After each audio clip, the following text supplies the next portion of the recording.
Assalamualaikum warahmatullahi wabarakatuh.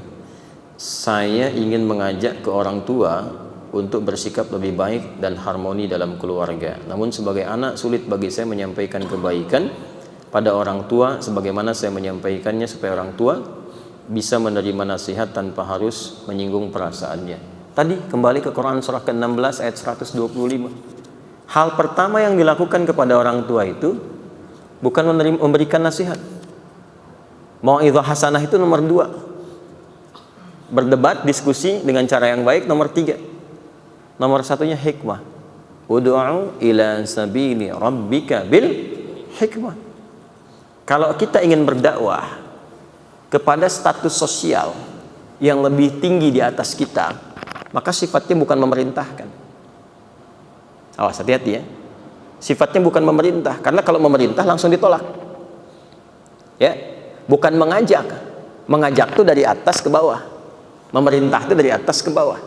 Kalau dari bawah ke atas, biasanya memberikan isyarat, memberi sinyal, menginspirasi. Maka di antara itu, turunlah kemudian konsepsi dakwah Islam dengan menggunakan konsepsi hikmah. Apa di antaranya? Nah, tadi saya sampaikan makna yang pertama dari hikmah, kesesuaian antara perkataan, perbuatan, dan menempatkan sesuatu sesuai dengan tempatnya. Yang kedua yang paling menarik adalah bagaimana kita bisa menyampaikan risalah dakwah dengan proporsional. Maka dalam konsepsi proporsional ini, kepada orang tua sentuhannya tadi selalu akhlak. Contoh misalnya, ya, orang tua ini ada yang belum konsisten sholat, maka masuklah Anda ke situ tidak langsung dengan mengajak. Ya, sholat, sunnah tingkatkan. Orang tua tidur misalnya, tergantung usia ya. Anda bangun, sholat, bermohon dulu dengan berdoa kepada Allah Subhanahu wa Ta'ala.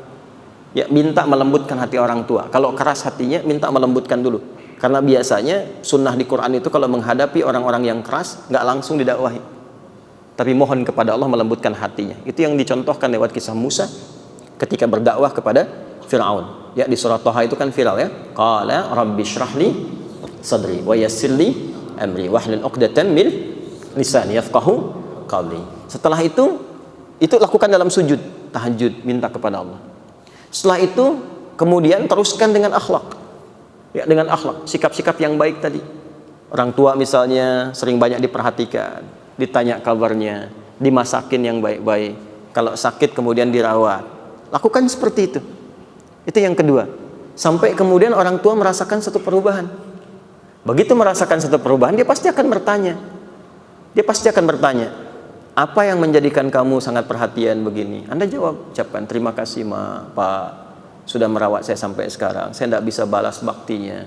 Saya tidak bisa membalas dengan apapun perhatian Bapak dan Ibu kepada saya sampai dengan saat ini.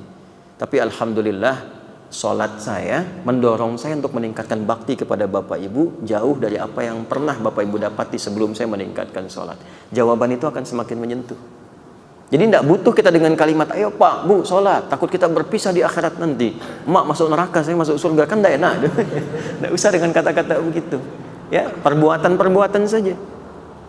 Tergantung sifat orang tuanya, tidak senang apa, di situ dimasukkan.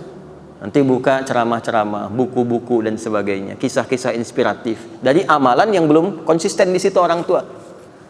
Nah, itu kadang-kadang kita butuh lebih banyak hikmah. Fikih dakwah itu lebih banyak dihiasi dengan hikmah dibandingkan dengan hukum-hukum terapan fikih biasa.